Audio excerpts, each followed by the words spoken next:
perceber bem mais detalhes daquilo que ele tem de potencialidade, daquilo que ele tem de defasagem. Então é bem importante esse olhar individualizado, né? Pode passar. Como fazer esse diagnóstico, então? O ideal é que os alunos sejam testados individualmente, identificando as dificuldades e as potencialidades de cada um. Dessa forma, é possível identificar os melhores pares e, a partir deles, montar o plano de trabalho para o grupo, de acordo com as suas particularidades. Às vezes, a gente monta um grupo de trabalho e esse grupo de trabalho é muito dispar, né? Eu pego uma criança lá no nível inicial, no pré-silábico, com uma criança que está faltando só alguns detalhes para passar para o alfabético. Não que não seja importante essa troca, né? Eles fazerem esse link, aquele que sabe mais, passar para aquele, né, os conhecimentos dele, fazer essa troca, essa interação. Mas o ideal seria que a gente conseguisse colocar não no mesmo nível, mas que tenham algumas proximidades, até para facilitar o nosso trabalho, né, para atender eles de uma forma mais homogênea e para que eles consigam trabalhar um com o outro de forma mais próxima, porque aquela criança que já tem um nível de dificuldade um pouco maior, se eu coloco ela sempre junto com uma criança que tem um conhecimento, uma bagagem muito grande, ele vai acabar enraizando um pouquinho mais aquela questão dele da autoestima, que já é um pouquinho mais baixa, né? Às vezes um pocão mais baixa, né? E uma das coisas bem importantes é a gente tentar não fazer essa disparidade muito grande na hora de fazer os agrupamentos. Aqui eu trouxe um modelo de diagnóstico de uma colega lá, que é nossa colega Simone, trabalha comigo lá, também de manhã, né? É uma que trabalha com alfabetização há bastante tempo. Então, assim, esse diagnóstico ela faz com eles, por quê? Porque normalmente essas crianças que a gente recebe lá no terceiro ano, quando eles chegam para nós lá no laboratório, ainda mais o público de terceiro ano, eles têm muita dificuldade. A grande maioria deles está num nível bem, né, inicial da alfabetização, muitos não conhecem o alfabeto, então a gente precisa entender qual é o nível que essa criança se encontra, né? Então aqui eu posso testar se ele já consegue fazer alguma relação de letra inicial ou se ele já tem uma sequência de alfabeto, aqui de quantidade de sílabas, né, de palavras, identificação de palavras, aqui circular, se ele já consegue fazer essa distinção. Aqui eu já consigo identificar nesse diagnóstico bem simplesinho um monte de coisa. Se nessa parte aqui ele já não consegue identificar onde tem os números, essa criança não consegue saber nem a diferença de letra, de número, de símbolo. Então ela está lá no iniciozinho. Numa simples atividade daquelas ali, a gente já identifica que essa criança está onde ela se encontra no processo de alfabetização. Então é um exemplo bem simplesinho, mas que de acordo com o nível de dificuldade que ele tiver para fazer uma coisa simples dessa, a gente já consegue identificar um monte de coisa nessa caminhada de aprendizagem deles, né? Bom, aí depois a gente passa para a psicogênese, né? Hoje de manhã tinha alguns profs que são professores de área que não tiveram essa parte da psicogênese da língua escrita, que é a classificação da criança no pré-silábico, no silábico alfabético e no alfabético. Tem alguém aqui que não sabe fazer a classificação, que é novidade para si essa coisa? Não.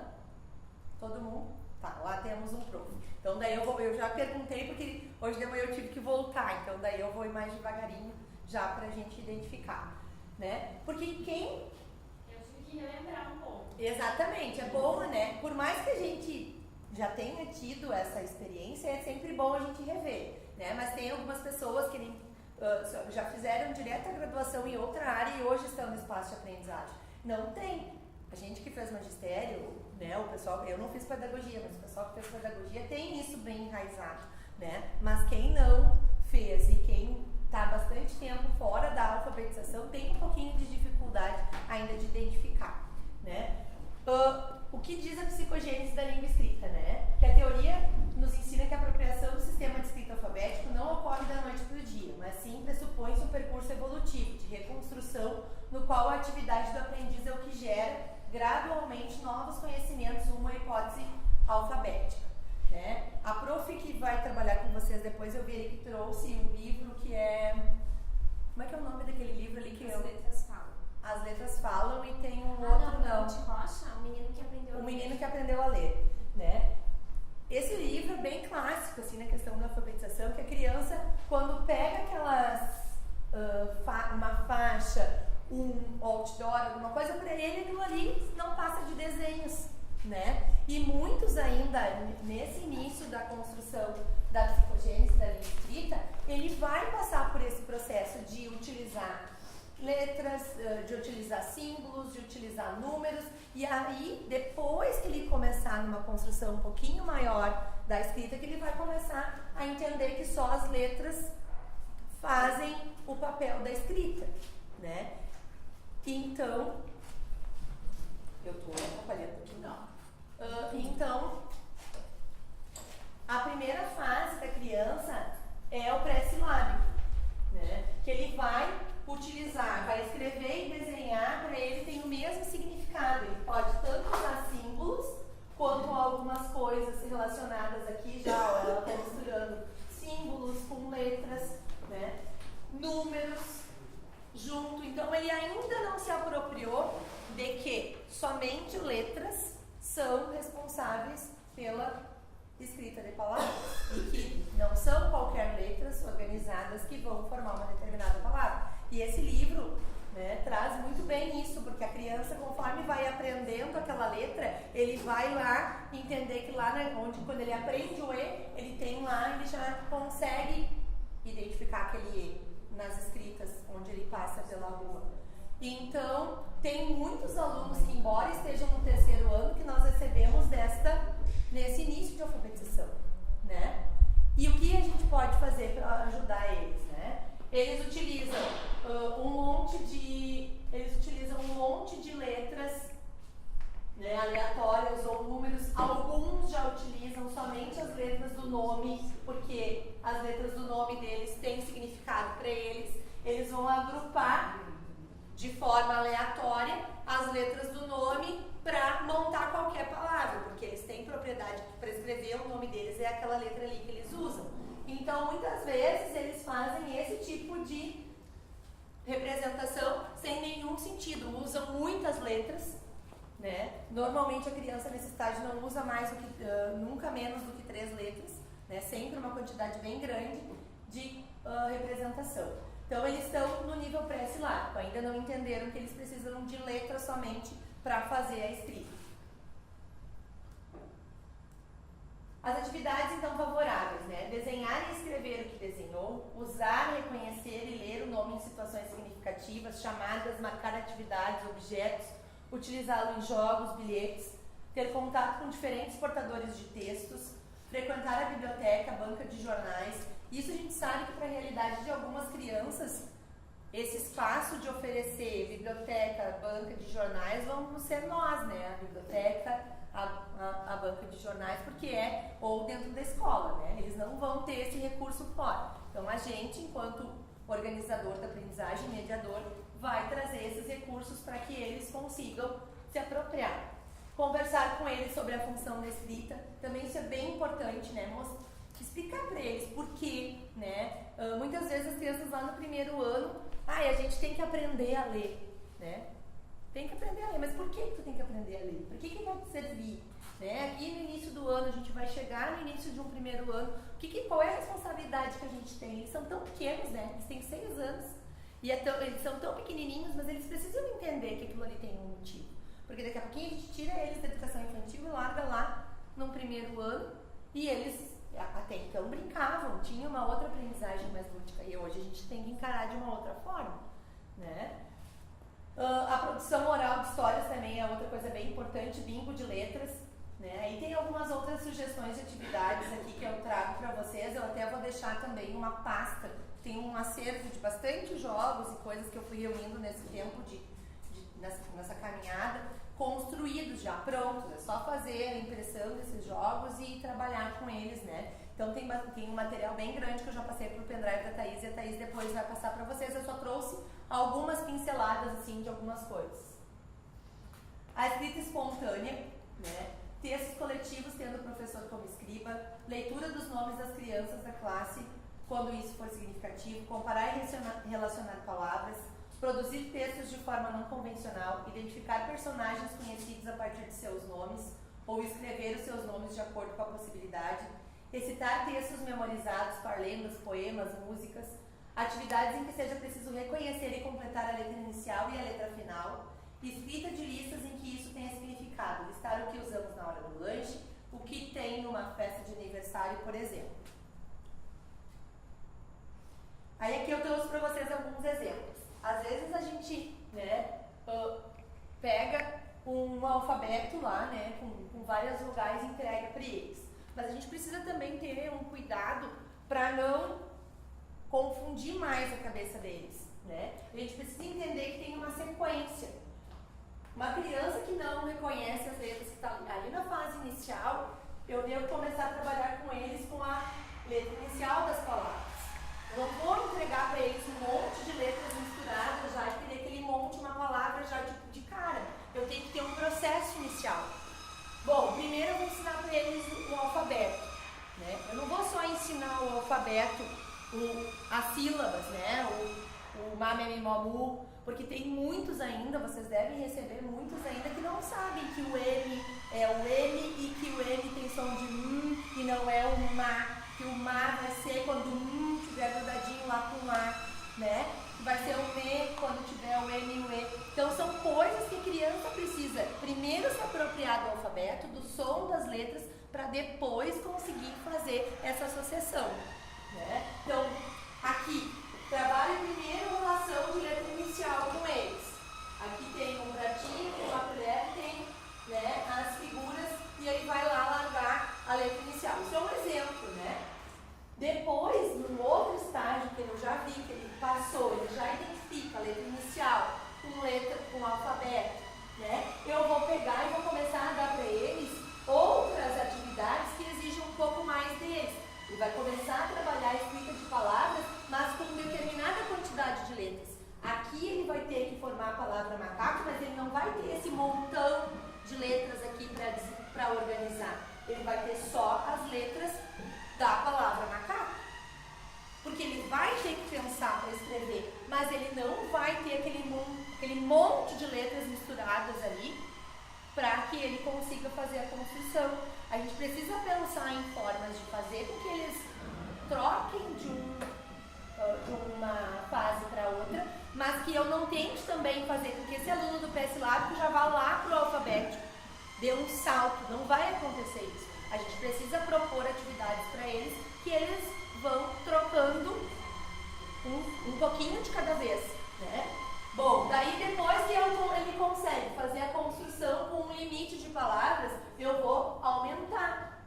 Eu vou trazer um acervo um pouco maior de letras para eles, onde eles vão começar a construir algumas palavras. E aí depois eu vou dar para ele fazer a escrita. Esse é um jogo, né? O de autoditado, que aqui tem um exemplo. Eu tinha eles classificados em 3 cores, né?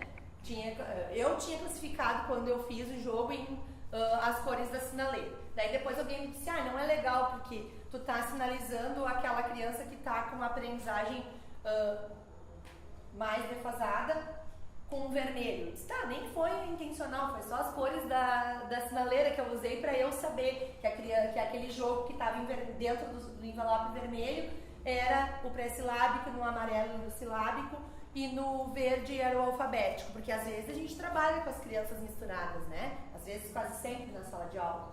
Então, pode passar para mim, Thaís. Aí isso é meu computador que está cheio de vídeos. E aí, então, é a mesma frente, tá? Mesmo trabalho, mesma atividade para todos, dentro daquele envelopezinho que o fundo está no EVA. E para a criança que estava lá no meu envelopinho vermelho, que eu sabia que os vermelhos eram pré-silábico, eu ia exigir que eles escrevessem a letra inicial do desenho. Para o que estava no amarelo, a sílaba inicial. E para o que estava no verde, a escrita da palavra. Então é a mesma atividade, bem simples, mas que eu exijo níveis diferentes de cada criança de acordo com as suas potencialidades. Então é uma coisa bem simplesinha mesmo, mas que às vezes a gente não se dá conta. Uma sequência didática, né? Exatamente. A mesma atividade de diferentes níveis, tá? Esse joguinho ali eu tenho vários, eu acho que uns 4 ou 5 modelinhos que tá nessa minha pasta prontinho ali, é só montar eles. Dá até para montar com eles em no laboratório. As principais características, então, do silábico. Aí nós já passamos a criança do pré-silábico para o silábico. Ele vai começar a usar um agrupamento de letras ou uma letra para cada sílaba. Às vezes, né, quando ele não está no silábico ainda com valor sonoro, para quem não tem, né, essa propriedade do sistema de escrita alfabético, é bem difícil de identificar porque a gente acha que eles usam qualquer letra para qualquer coisa. E aqui, ó, se a gente pedir para eles lerem, por isso da importância de fazer a avaliação individual com eles, porque se a gente pedir para eles lerem, esse O e esse N, ele vai dizer com o dedinho pra gente que o O é o Bá e o N é o Lá. Que se a gente não ouvir ele, a gente vai achar que ele escreveu qualquer coisa. Mas ele já está no estágio mais avançado do sistema de escrita. Ele já está entendendo que para cada pedacinho da palavra eu preciso usar uma letra ou uma quantidade de letras, né? Então, para cada sílaba ele usa uma letra para representar, um agrupamento de letras, que nem nesse caso aqui era pão, mas ele não tem separação, mas ele mostrou que para pã era esse pedaço e o era esse. Então ele já está entendendo, ele já está fazendo esse processo de entendimento de que ele precisa de um agrupamento, de uma fração, que a palavra é dividida em vários pedacinhos. Então ele já está se dando conta do processo de escrita num nível um pouquinho maior. Ele pode ou não atribuir valor sonoro à letra, pode usar muitas letras para escrever e ao fazer a leitura apontar uma letra para cada sílaba. Ao escrever frases pode usar uma letra para cada palavra. Aqui ele já está usando o valor sonoro. Normalmente eles usam as vogais, né? Para pirulito ele usou pirulito. Ah, mas é só o I.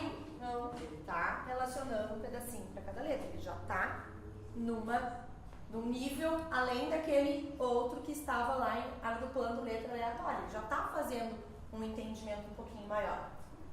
Ali o A para bala, né? Aqui o sorvete, ó, ele usou o O, o So. Aqui no V ele não usou nada relacionado, mas ele usou o T pro TE. Então ele já está fazendo alguma relação. Aí a gente diz que ele já está no silábico com valor sonoro, porque ele já está conseguindo fazer relação da sílaba ou junto com a letra. Isso é coisa que, né, para quem já sabe, está careca de saber, né, mas é importante a gente relembrar. As atividades, então, favoráveis: comparar e relacionar a escrita de palavras diversas, escrever pequenos textos memorizados, parlenda, poemas, músicas e trava-línguas. Isso era uma coisa que antes de eu ver, eu não acreditava que dava certo. E aí, quando eu ia fazendo as visitas, eu vi que é muito legal. Eu disse, eles não vão saber, né? E aí, um dia eu cheguei na sala de aula de uma prof, ela estava montando a música aquela da borboletinha com o primeiro ano. E aí ela deu fatiada para eles, né, as palavras soltas, e eles tinham que em grupo montar. E é muito legal a gente observar as estratégias que eles usam para conseguir identificar os pedaços das palavras. Que nem quando estava no cozinha e no chocolate, né? Eles não sabiam que as duas começavam com C, né? Mas eles começaram, mas um que sabia o lá conseguiu identificar que o chocolate estava ali porque ele sabia que naquela palavra tinha lá e na cozinha não tinha lá. Então ele já selecionou o chocolate. Então eles utilizam de estratégias de leitura que a gente subestima muitas vezes a habilidade deles de identificar e assim a gente vai incentivando eles a ver que eles sabem que de um pedacinho que eles conseguirem identificar, eles vão conseguir saber que letra que eles estão usando e por consequência vão trabalhando o raciocínio deles. Relacionar os personagens a partir do nome escrito, relacionar figuras às palavras através do conhecimento da letra inicial, ter contato com a escrita convencional e atividades significativas, reconhecer letras em um pequeno texto conhecido. Da mesma forma que eles montarem, né, a palavra, o legal é a gente levar para eles também uma letra de música escrita e pedir para que eles identifiquem dentro daquela música uma palavra, para eles exercitarem, porque eles têm uma resistência muito grande, né, na questão de ler. Eu não sei ler, eu não vou ler. E eles já se negam. Então a gente tem que vencer essa barreira para que eles consigam fazer a leitura, né? E desmistifiquem essa coisa do não sei, eu não vou aprender. Porque eles mesmos muitas vezes vêm, né? Porque eu sou burro, porque eu não sei, porque eu já não aprendi. E isso a gente sabe que as crianças têm, né? Uma maldadezinha lá que o outro, aquele que sabe mais, já diz pra ele que ele não sabe.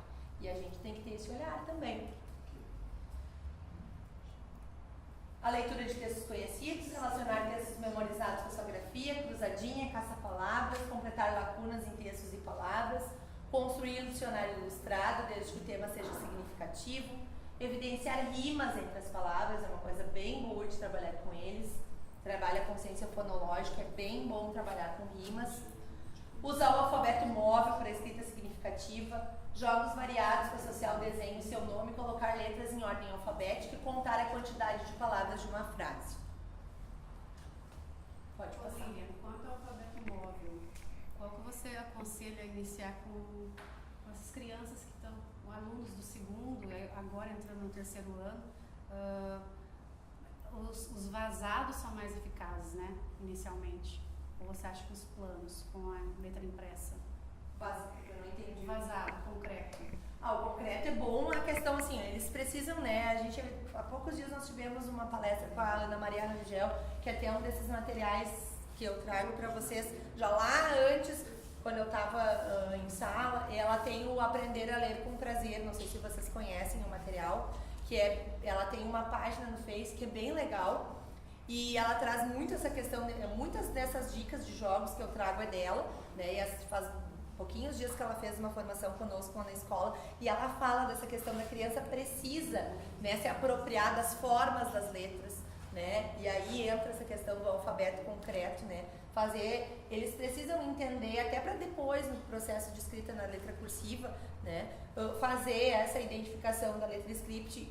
Uma coisa que eu tenho eu enquanto prof, eu acho que assim, tem que ter muito cuidado para a criança que não está alfabetizada com a letra bastão maiúscula, eu pegar e já jogar uma letra cursiva, e a gente sabe o que acontece, né? Se eles não estão alfabetizados, eles ainda não conseguiram construir o processo de alfabetização lá com a bastão maiúscula, eu chegar e exigir que eles troquem para a letra cursiva, deu. Aí sim que a gente está com a barca afundando mesmo, porque aí que não vai rolar. Ou eles começam a ser alfabetizados sempre com a letra cursiva, já lá desde o início, ou trabalhar bastão até eles estarem bem alfabetizados. As duas coisas misturadas não vai dar certo, né? E isso é uma coisa que a gente precisa ter essa troca com os colegas de sala de aula, porque a gente tem alguns colegas que são bem resistentes com essa coisa, né?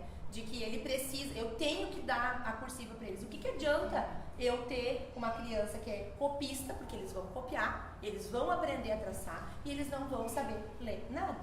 Alguns vão aprender a traçar ainda. Alguns vão aprender a traçar, né? Porque a gente tem essa coisa, eu tinha uma formadora minha que dizia assim, que a gente tem essa coisa muito da curvatura da vara, né?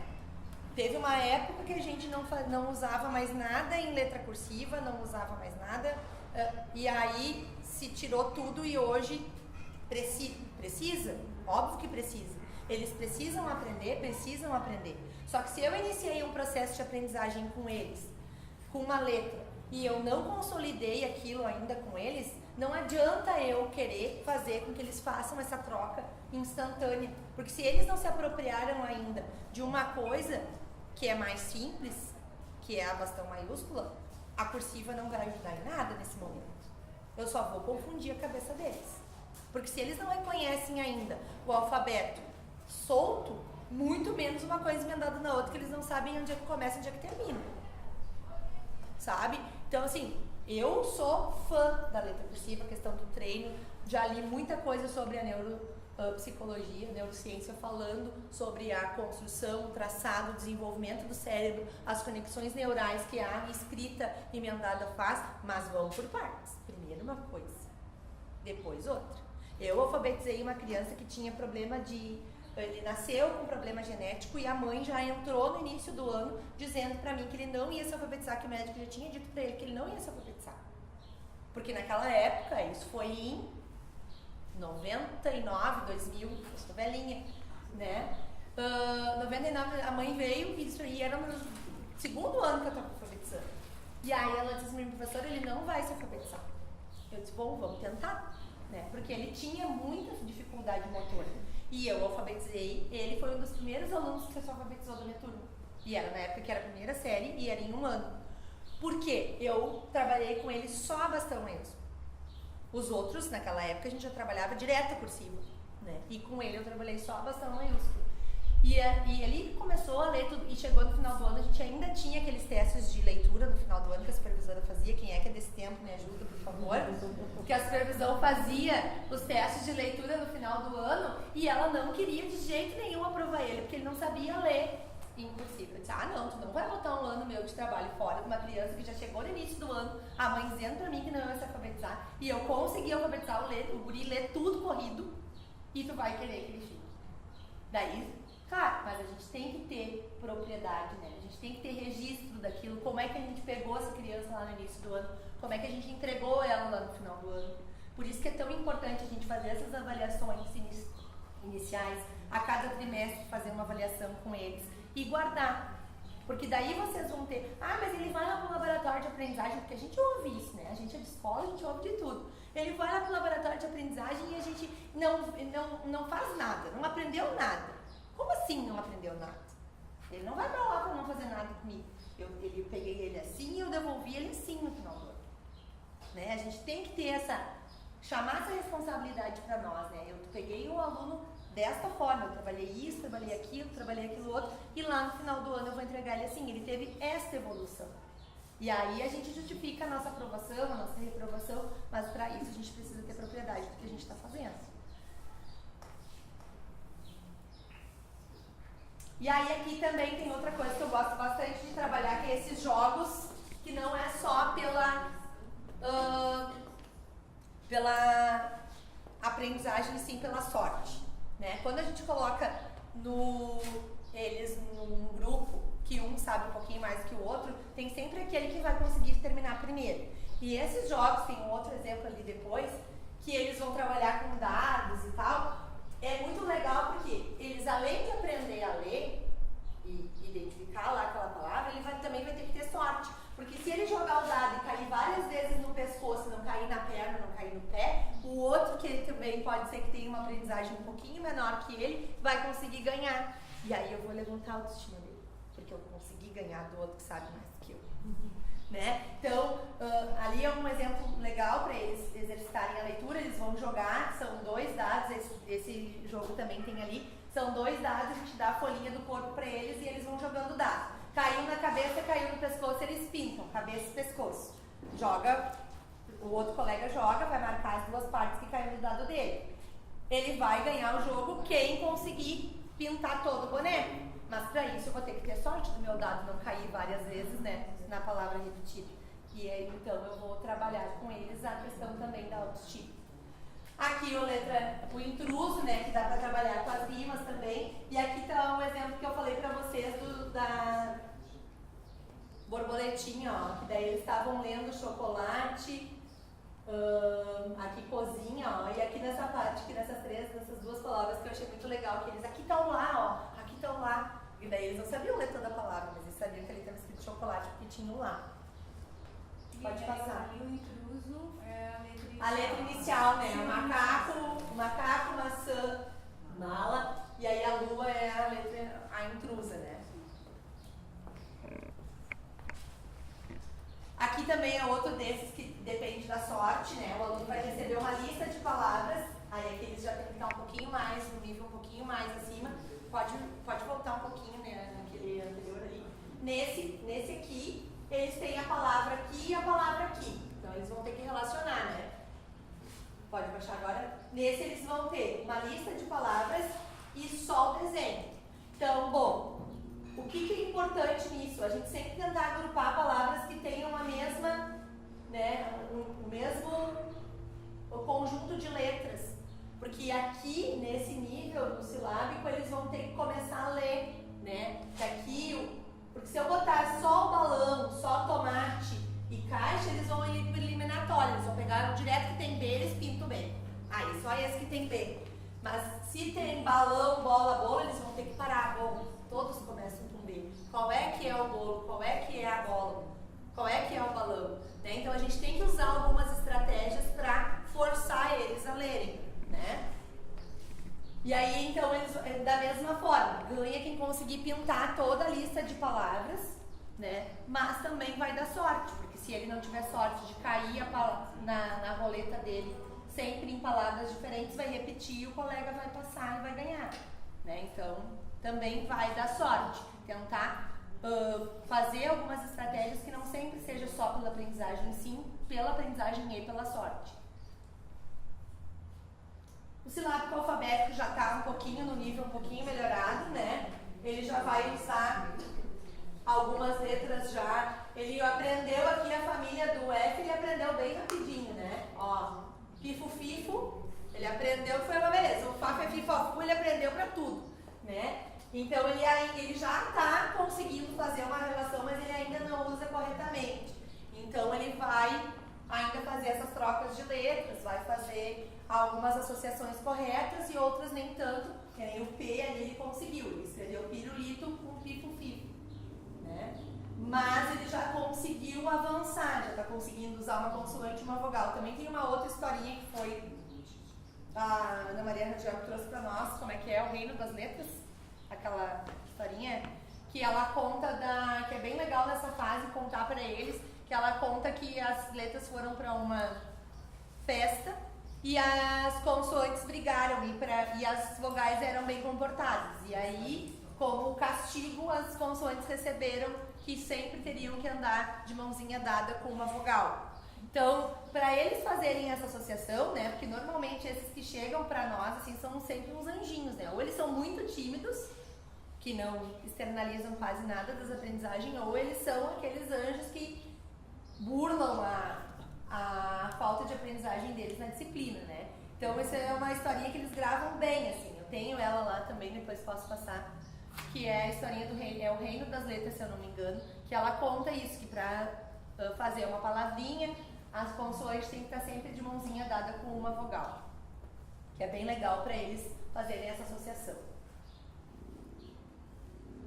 As atividades favoráveis, então, separar as palavras de um texto, ditado de palavras conhecidas, produzir pequenos textos e reescrever histórias. Aí aqui é uma atividade que era a caixa de letras que as profs faziam, né? E eles levavam a caixa ou uma sacola com uma letrinha e eles tinham que trazer objetos com aquela letra. E aí depois que eles traziam, ela fazia a listagem de palavras do cotidiano deles com aquelas letras. Então são coisas que pra gente sempre trazer essa questão da aprendizagem significativa para eles é bem importante, né? Trazer coisas do cotidiano deles. E aí foi um dia que eu também estava em sala e eles ficaram aquela coisa assim que a professora queria ensinar um shampoo com XA para eles, né? Foi escrever e aí eles, não, prof, mas não tá escrito shampoo com XA. E aí, pra explicar, né? Aí ela fez, escreveu como estava escrito na embalagem e tal, mas explicou para eles que no português não era. Mas é interessante essas discussões em sala de aula também, porque faz com que eles pensem sobre a escrita, sobre as outras línguas e tal, né? E aí trouxeram o salgadinho, né, a sacola, são coisas que são da realidade deles, porque uma dificuldade muito grande que eu tinha também quando eu estava em sala de aula é a questão desses livros didáticos novos, os textos imensos que vem, né? A gente não encontra mais livro didático com os textinhos pequenininhos. E aí eu construí um monte de textinhos pequenininhos, pegava uma gravura, botava ali relacionado e fazia umas fichas de leitura pequenininhas, toda em letra bastão. Né? Porque também é outra dificuldade, porque a maioria é em script minúsculo, né? E eu fiz um monte de fichinha de leitura. E eu dava para eles irem lendo, e aí quando eu ia fazer as testagens de leitura, eu chamava eles para fazer a leitura daqueles pequenos textos. E quando são menores, a gente consegue fazer uma coisa mais rápida para nós também, porque a gente às vezes vai pegar um livrão daqueles com os textão. Primeiro que eles não querem nem ler, né? Segundo, que a gente vai ficar ali até, né, eles desembuchar aquela leitura ali e vai demorar um tempão, e aí não vai otimizar o meu tempo. Se eu organizar uma coisa com 3, 4 frases que interesse eles, vai motivar eles a ler e nós vai otimizar o nosso tempo também, né, porque daí eles vão ler com mais facilidade. Também tem toda a questão de ser mais rápido para a gente conseguir fazer a testagem. Outra atividade legal, acho que dá para diminuir um pouquinho, né? Nessa fase é trabalhar com a sílaba com eles, né? E mostrar para eles essa questão aqui, as letras em tirinha, eles conseguem montar várias palavras. Eu acho que a maioria de vocês deve conhecer, isso é bem fácil, a gente só faz uma janelinha ali e vai ter consoante vogal para palavras simples, consoante vogal, e aí ali eu coloco letras para eles montarem várias palavras que só vai trocando. Por exemplo, né, que é bem fácil, bala, bolo, né? Então assim, como é que eu tenho que trocar aqui para eles entenderem essa questão da troca, né? Trabalhar com as sílabas inteiras é legal também trabalhar, né? Aqui é um silabando, então eles têm uma cartelinha que tem aqui a palavra era bi, então tinha o desenho do bi. Aí ele tinha que ir lá e botar na sílaba do bi e do po para formar a palavrinha. Então são 3 argolas que a professora usava, esse aqui era 2 e tem uma que era 3, quando era a palavra um pouquinho maior, 3 argolas e aí eles têm que ir lá e montar. E aí o legal é fazer isso com eles em grupo, assim, porque daí um vai ajudando o outro, né? Daí eles vão mostrando para ele onde é que é. E vocês podem ver que não tem nada organizado, né? Já é bem desestruturado, aqui tem o T, aqui tem o M, aqui tem o F, é tudo misturado para que eles não parem com essa coisa da sequência, né? Do ba, bebe, bobu, né? Sassa, si, so, su. É importante, mas eles precisam também ter essa questão de fazer a leitura, né? Porque senão eles vão no mecânico. Se eles sabem que aqui é o sa, se, si, so, su, vai chegar num ponto que ele não vai nem ler, ele só vai ali e vai colocar aqui no terceiro que é o si. Então, o misturar também é importante para fazer com que eles exercitem a leitura. Lívia, então você acha que é importante essa mistura do tradicional com essa construção do conhecimento, por exemplo, fazer essa leitura das sílabas, né? Ba, bebe, gobu, né? E também fazer essa mistura. E por que isso? Por que não só um ou não só outro? E como a gente faz essa junção? Na verdade, eu não defendo nenhum método. Eu acho que o melhor método é aquele que eu tenho propriedade para fazer. Se eu tenho segurança para trabalhar com silábico, eu trabalho com silábico. Se eu tenho para trabalhar com fonológico, eu trabalho com fonológico. Mas o importante é a gente ter esse cuidado de apresentar para a criança a letra e o som da letra. Que não é o ba, que não é o ma, né? A criança tem que entender, tem que saber que as letras têm um nome e tem um som.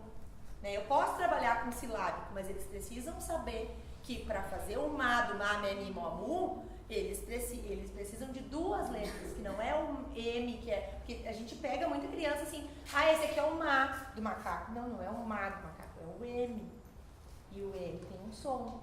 E isso eu acho que é importante, né? Tem alguns lugares que, é o método fônico. Bom, perfeito. Né? Se a professora também sabe trabalhar com o método fônico, que é uma coisa que não é qualquer um que faz direitinho, né? Se sabe, perfeito. Agora, a gente precisa ter segurança naquilo que a gente está fazendo, né? E também tem muitas coisas assim que a gente precisa mostrar para as crianças a letra e o som. Isso é muito importante, que a criança tenha conhecimento da letra e do som, porque se ele vê o M e o A, não é a mesma coisa que o A e o M. E quando eles gravam essa coisa do ma, demora para eles fazerem essa dissociação. Agora, se a gente ensina para eles que o M e o A faz ma e o A e o M faz eles em qualquer lugar eles vão saber identificar e facilita muito. Aqui a letra, né, construção de palavras comuns. Só é mais um exemplo de recurso, mas que também é bem legal, né, a montagem de letras de atividades com tampinhas. Eu olhei aquilo ali, eu me lembrei que uma vez eu dei uma atividade para uma turma de primeira série na época, para uma colega que eu fui substituir, e eu inventei de fazer uma atividade dessas, de dar um monte de letra para eles, misturado assim. Aquelas coisas que a gente inventa de fazer de última hora, quando pega uma turma que não tem plano, sabe? Que a gente vai lá e pega uma folhinha e vai, segura na mão de Deus e vai, né? Daí fui.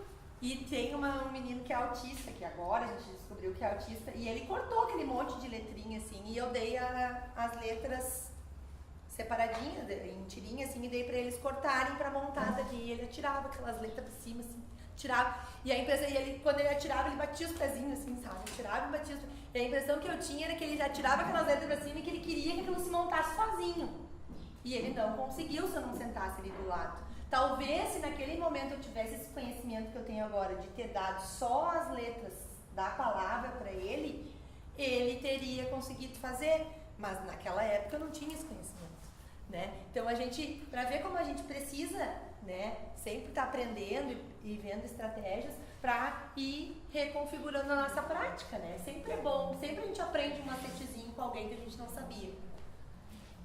Eu me lembrei disso, achei legal compartilhar. As principais características, então, do alfabético, né? Quando eles chegam nessa fase ali do pirolito, eles já estão salvos, né? A gente acha, eu salvei um.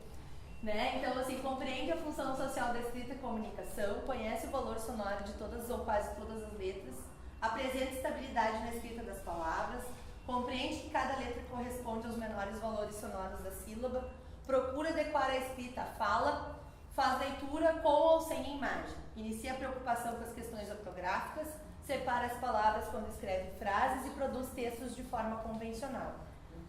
Isso, antigamente, a gente tinha que fazer em 1 ano, né? Agora a gente faz em 3. E, às vezes, nem nos 3 dá mais conta. Vai 4, 5, a gente tem criança, dependendo da necessidade que eles têm, que a gente não consegue todo o ensino fundamental. Mas tem uns que a gente vai conseguindo fazer essa... E com a questão da inclusão, hoje a gente recebe muito aluno na fase de alfabetização lá na área, né? E a gente fica de cabelo em pé, às vezes, quando a gente vê, né?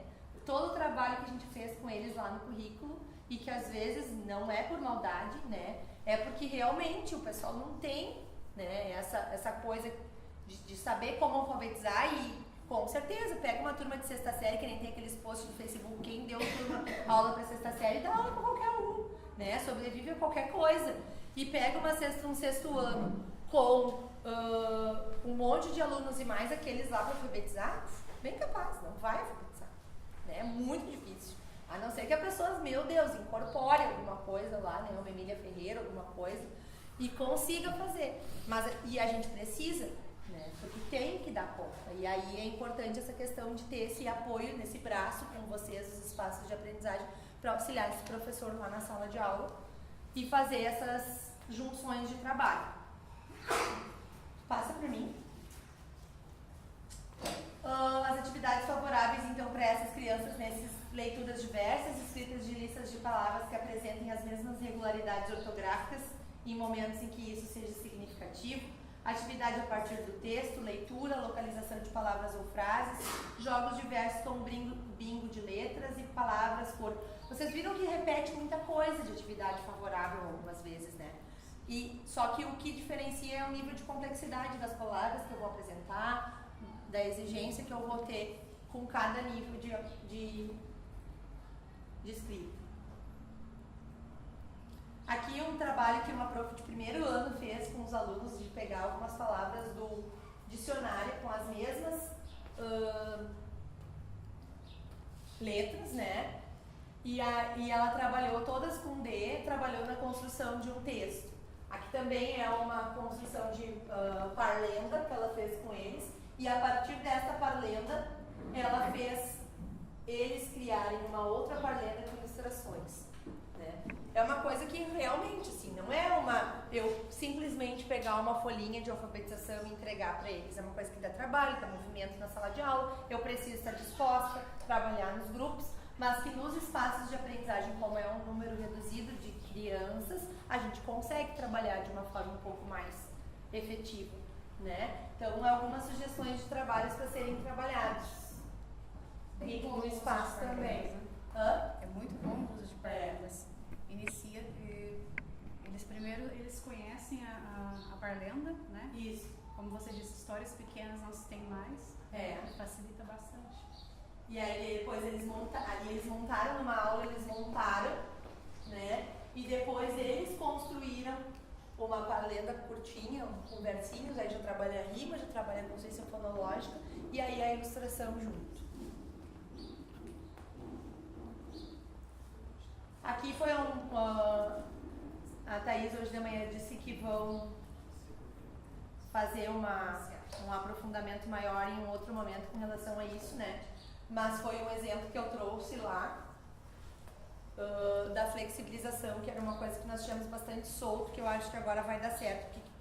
O que acontece? Vocês lá no espaço têm todo esse olhar, tem toda a atividade, todo o recurso, aí chega na sala de aula, o professor está lá na letra cursiva e dane-se o mundo, né? E a criança não está fazendo a mesma atividade que os outros, ok? Se eles conseguirem fazer, que beleza, que bom, mas a grande maioria deles não consegue. Então, o meu colega também tem que ter um olhar diferenciado para essa criança. Não é só eu não vou fazer milagre em 2 horas por semana com eles, né? Eu vou precisar que o meu colega dê continuidade naquele trabalho ou eu dê continuidade no trabalho dele. Então, a gente vai utilizar essa planilha, que aqui a gente identifica essas potencialidades do estudante, junto com o colega da turma, as fragilidades dele, e a partir disso, vamos traçar juntos o que a gente vai trabalhar com ele. Eu tenho esse aluno assim hoje, com essas peculiaridades, o que eu, na sala no espaço de aprendizagem, vou trabalhar, e o que a minha colega vai dar continuidade lá para todo mundo falar a mesma língua. Que não adianta eu falar alemão com ele lá e a professora falar chinês. Né? Os dois têm que falar a mesma língua para essa criança. Essa semana a gente teve um episódio de uma criança que chora compulsivamente porque ela está tendo que fazer as avaliações igual os outros. Ela não está alfabetizada ainda. Como é que ela vai fazer a mesma avaliação que os colegas?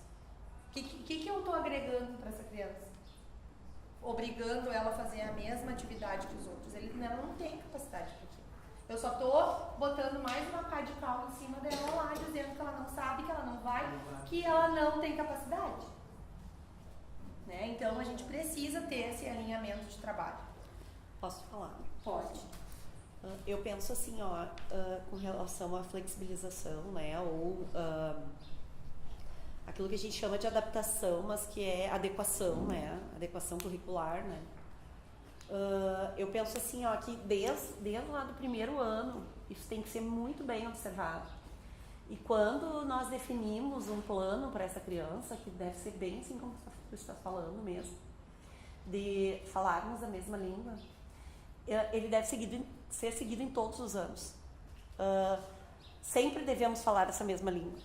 Porque às vezes ele está no primeiro ano e daí a gente fez todo um trabalho, ele vai lá para o segundo ano e isso acabou tudo.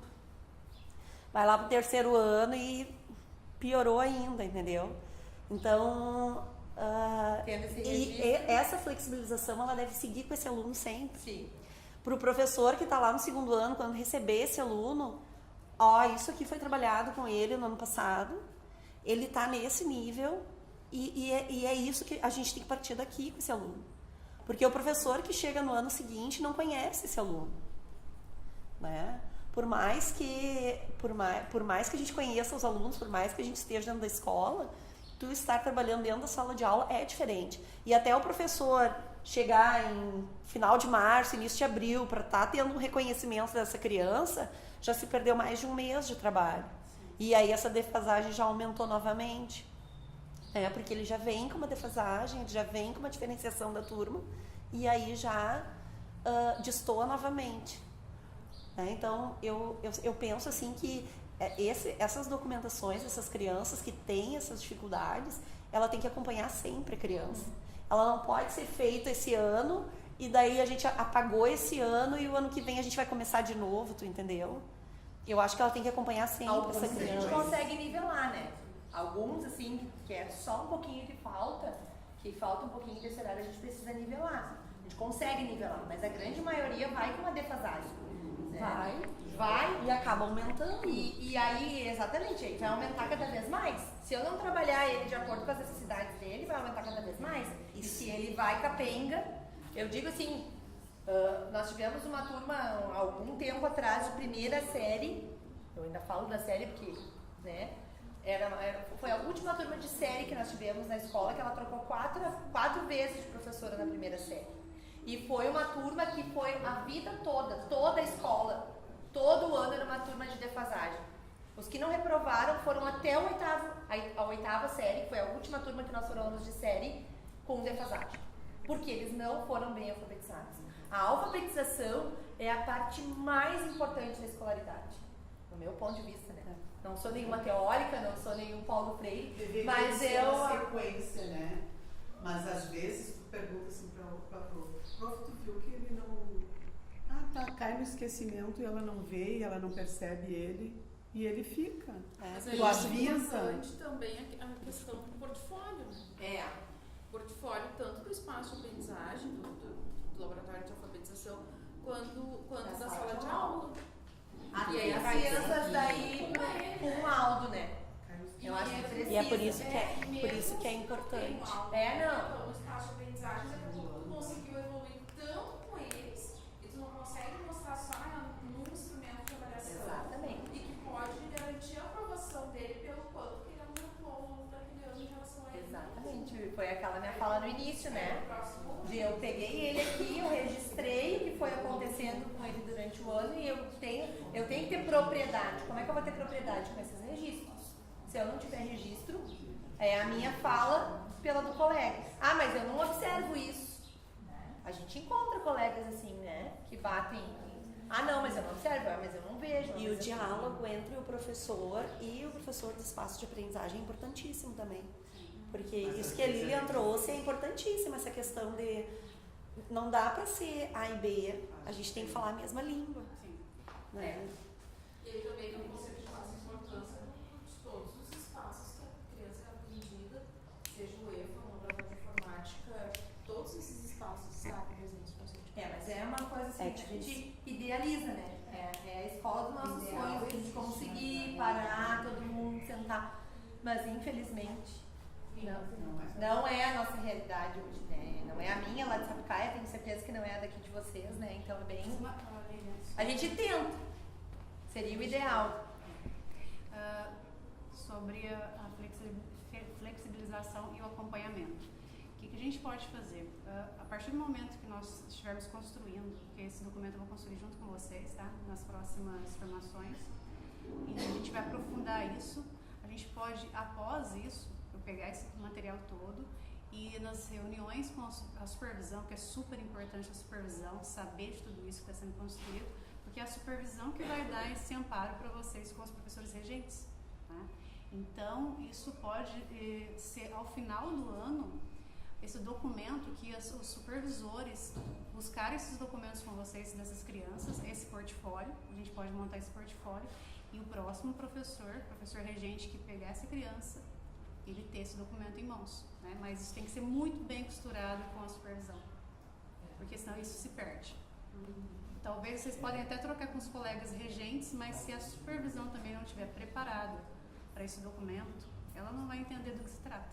Porque muitos supervisores também são, às vezes, é supervisor que é de área, é da matemática, de repente ele não consegue compreender o que vocês estão trabalhando, quanto isso é importante para o acompanhamento do aluno, que é o próximo professor do quarto ano, do quinto ano dessa criança, desse aluno, ele não vai trabalhar da mesma forma. E ele não sabe as dificuldades, que está ali tudo mastigado, né? Bem mais fácil dele começar. Como você disse, perde um mês, perde 2 meses de repente. Mas isso é uma ótima ideia. E é por isso que nessas formações é tão importante que vocês falem, vocês dêem sugestões, porque durante todo esse ano a gente vai estar construindo isso. Tá?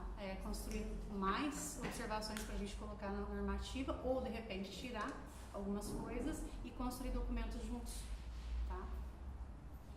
Isso. Pode passar terminando. A prof.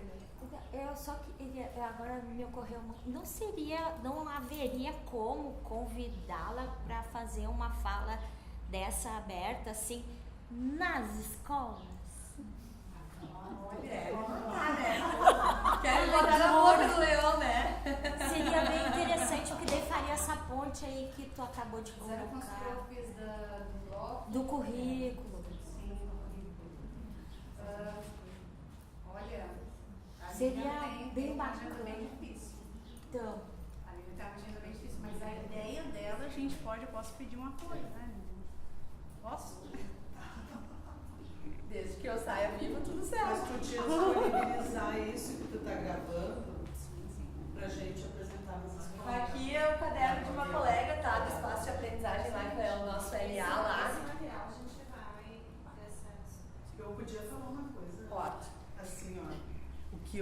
eu tô em 2 municípios, tá? Eu tô em Portão e em São Leopoldo. As crianças de Portão, eles agregam aquele aprendizado ali, agregam supostamente, daí passam por um feriado, por exemplo, na quarta, já na sexta eles perdem, eles não retêm o aprendizado. E nós temos casos assim também aqui em São Leopoldo, que a criança não consegue reter. E durante as férias, tu imagina, passou do 3º para o 4º, chega no 4º ano, ele está lá no nível do 2º ano.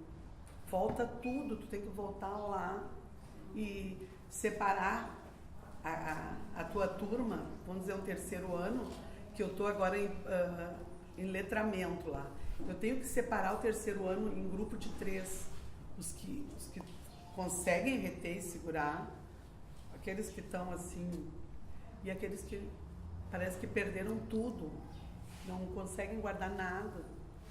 É muito difícil. Na turma tem que ter esse cuidado também para misturar. É bem bom deixar eles nos níveis, mas em momentos tu fazer um agrupamento desses do pré-silábico com os do silábico e desses do silábico com o alfabético, para eles terem uma visão diferenciada da aprendizagem, porque esses pré-silábicos só com eles mesmos, não vai ter ninguém que desafie e mostre uma nova forma de ver para eles. Ó, no 5º ano eu consegui fazer isso que tu falou, no 4º e no 5º.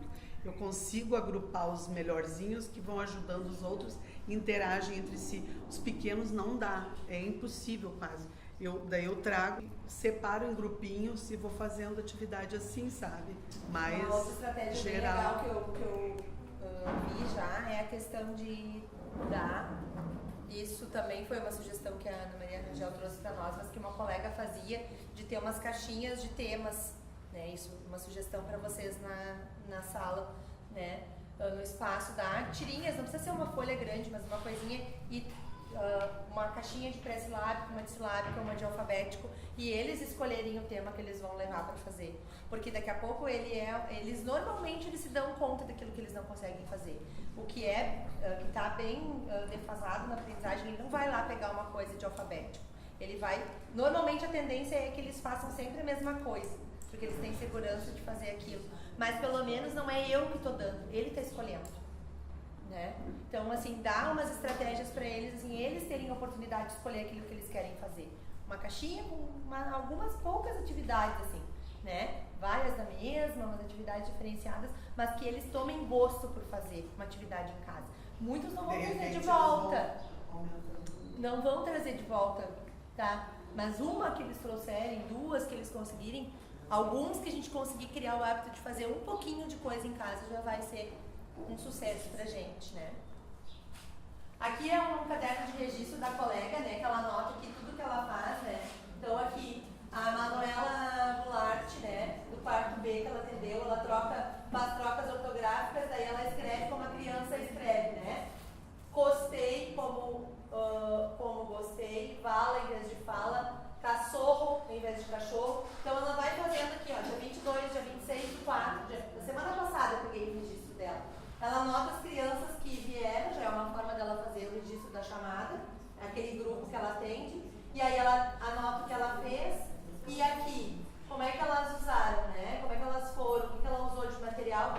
Uma coisa bem simples, mas que também nos traz propriedade, aí a gente volta naquela questão do registro, né? De registrar o que eu fiz com eles nesse espaço, o que foi trabalhado, que dificuldades que eu observei, para depois lá eu ajudar também o meu colega na construção, ou da flexibilização, ou do próprio parecer dele, né?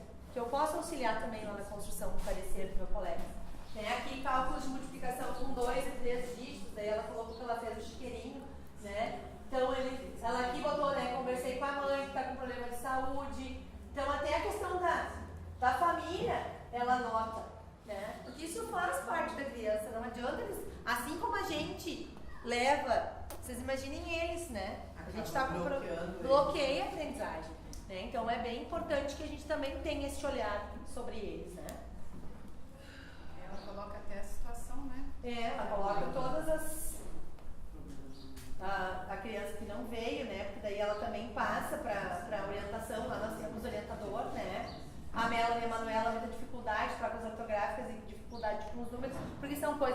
se nós não anotarmos, nós não temos, ela tá ali dando atividade para eles, está anotando. Né? Não é uma coisa que ela faça depois, que precisa ter. Ela vai fazendo e vai anotando. Porque precisa ter um registro daquilo que foi trabalhado, né?